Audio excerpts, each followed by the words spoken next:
Room 307. Chapter 2. The Guests, 7:34 p.m. Although Ethan had spent much of the previous year traveling for work, he had never learned to enjoy eating alone. There was something strangely isolating about sitting in a room filled with conversation while pretending to be interested in emails, news articles, or whatever happened to appear on his phone.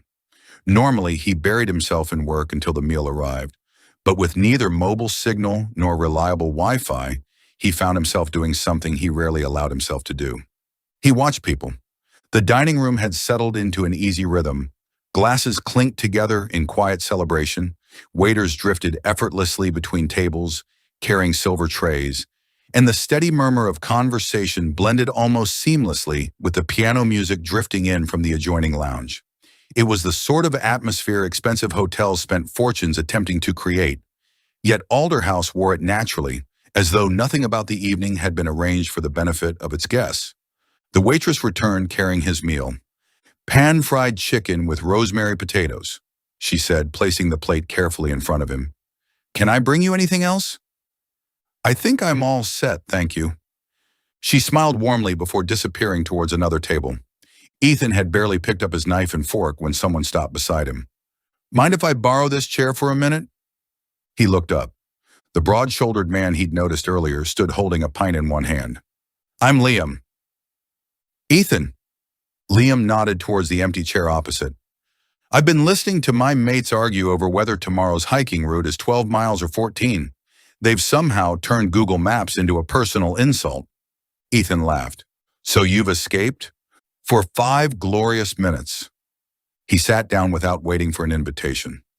"I'm hoping you're another victim of work." "Guilty." "What do you do?" "Architect." "That sounds considerably more impressive than mine." "What do you do?" "I run a pub."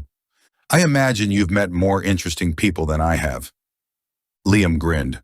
"I've met stranger people." "I'll settle for that." "You'd be surprised what folk tell a barman after 4 pints." "I'm not sure I want to know." "No," Liam said thoughtfully.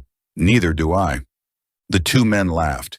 It was the comfortable sort of conversation that seemed to arrive naturally between strangers who knew they would probably never meet again. "So," Liam continued, "what brings an architect all the way out here?" "Apparently somebody wants to build holiday lodges in the middle of nowhere." "You're telling them it's a terrible idea?" "I'll probably tell them it needs better drainage." Liam raised his glass. "Spoken like a true professional."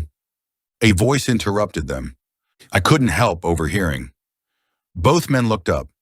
The woman Ethan had noticed reading a medical journal stood beside their table, balancing a mug of tea in one hand. "I'm Sophie." "Ethan?" "Liam." She smiled politely. "I promise I wasn't eavesdropping intentionally. I just heard the word drainage, which is probably the least interesting conversation happening in this room." Liam gestured towards the empty chair. "Please, rescue us." Sophie sat down. She looked exhausted, not untidy or unwell, simply tired in a way that sleep alone never seemed to fix. There were faint shadows beneath her eyes, and although she smiled easily, it carried the practiced warmth of somebody accustomed to reassuring other people before herself. "What do you do?" Ethan asked. "Pediatric nurse." Liam winced sympathetically. "Long week." "Long month." She wrapped both hands around the mug. "I booked this place about 6 months ago and promised myself I wouldn't cancel, no matter what happened." "Worth the drive?" Ethan asked. She glanced around the dining room. "So far, definitely." For a while, the three of them talked about nothing particularly important. Holiday disasters, terrible hotels, long journeys. Liam described accidentally locking himself out of a caravan wearing nothing except a towel, while Sophie confessed she'd once flown to Spain with 2 left shoes after packing in a hurry following a night shift. Even Ethan found himself laughing more than he'd expected.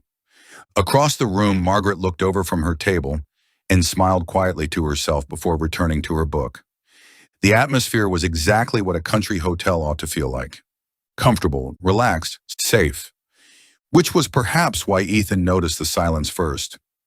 Not complete silence, just less conversation, Without anyone seeming aware of it, the noise in the room had gradually faded. One table finished speaking, then another. The laughter from the hikers disappeared. The young engaged couple stopped talking entirely. Only the piano continued. The melody had changed. Ethan couldn't remember when. It sounded slower now, almost hesitant. Liam frowned. Did somebody just... He stopped. What? I thought somebody called my name. You sure? He nodded uncertainly. I could have sworn. He looked around the dining room. Nobody appeared to be paying them the slightest attention. Sophie smiled. Too many ghost stories around campfires. Probably. He laughed it off, although the laugh lacked its earlier confidence. Conversation gradually returned. Glasses clinked once more. Someone near the window began laughing loudly enough to earn an exaggerated shush from his wife. Within moments, the strange lull had passed as though it had never happened. You see, Liam said, I'm losing my mind. You own a pub, Ethan replied. That was always a possibility. The joke landed. Liam laughed harder than anyone. Later, Ethan would remember the conversation almost word for word. He would remember the wine stain on the white tablecloth beside Liam's elbow. He would remember Sophie stirring a cup of tea she'd already finished. He would remember Margaret turning exactly the same page of her novel 3 separate times without reading it. He would even remember the pianist, or at least, he would remember hearing the piano. He could never remember seeing the pianist. 9:18 p.m. Dinner ended gradually rather than all at once. Guests drifted towards the lounge carrying coffee and drinks, while others wandered onto the covered terrace to watch the rain easing over the loch. Ethan found himself standing beside one of the large windows, nursing a glass of whiskey he hadn't intended to order. It's beautiful, isn't it? Margaret had appeared beside him so quietly that he almost jumped. It is, he admitted. I've always liked watching water at night. Why? She considered the question. Because you never really know what you're looking at. Ethan smiled politely, unsure what she meant. She continued watching the loch. When the lake is calm, you spend more time looking at reflections than the water itself. I've never thought about that. Most people don't. For several moments, neither of them spoke. Then Margaret asked quietly, Did the receptionist say anything unusual to you? Ethan hesitated. The telephone. She nodded once. I thought so. You've heard it before? No. You looked worried when the phone rang downstairs. Margaret's eyes remained fixed on the darkness beyond the glass. My husband and I stayed here 22 years ago. Ethan turned towards her. He died 5 years later. I'm sorry. So am I. She smiled gently. It wasn't the hotel's fault. I wasn't suggesting... I know. She folded her hands together. It's just... She paused. For some reason, this place feels different tonight. Before Ethan could ask what she meant, the lights flickered. Only once. Barely noticeable. Several guests glanced upwards before continuing their conversations. One of the waiters apologized jokingly. Weather. Everyone accepted the explanation immediately. Everyone except Margaret. She continued staring towards reception. The receptionist was standing exactly where Ethan had left him nearly an hour earlier. Motionless, watching the staircase, as though waiting for someone to come down, or for someone to come up. 10:41 p.m. The corridors were almost silent as Ethan made his way back towards room 214. The hotel seemed larger at night. Not physically larger, just quieter. The patterned carpet absorbed every footstep, while the lamps cast soft amber pools across the walls, leaving stretches of shadow between them that somehow appeared darker than they had earlier in the evening. Halfway along the corridor, Ethan stopped. One of the framed photographs hanging on the wall caught his attention. He was certain it hadn't been there before. The picture showed the hotel shortly after it had opened. Guests stood proudly outside the entrance, dressed in formal Victorian clothing. Carriages waited on the driveway. Children smiled at the camera. Everything appeared perfectly ordinary, except one upstairs window was completely black. Not dark. Black, as though somebody had painted over the glass. Ethan leaned closer. A small brass plaque beneath the frame read, "The Alder House Hotel, Summer 1895. He frowned. Perhaps he'd simply missed it earlier. Hotels changed artwork all the time. Still, he couldn't shake the feeling that the photograph hadn't been hanging there when he'd first walked past. "You found it." The voice came from behind him.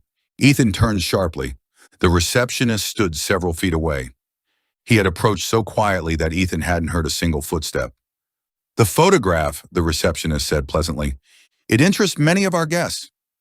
Ethan looked back at the picture. "It feels—" He searched for the right word. "Strange." The receptionist nodded. "Many people say that." "What room is that window?" The receptionist studied the photograph for several seconds. Then, without changing expression, he replied, "I'm afraid I couldn't possibly say."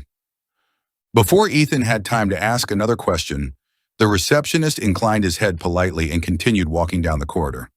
His footsteps remained almost completely silent. Ethan watched him disappear around the corner. Only then did he realize something. The receptionist hadn't been carrying any keys, nor any paperwork, nor anything at all. He had simply been walking the corridor. Ethan glanced once more at the old photograph before unlocking room 214. Outside, rain began falling against the balcony doors once again. He had no way of knowing that in just over 3 hours, every person sleeping inside Alder House Hotel would wake to exactly the same message. And by morning, every one of them would wish they had remained asleep.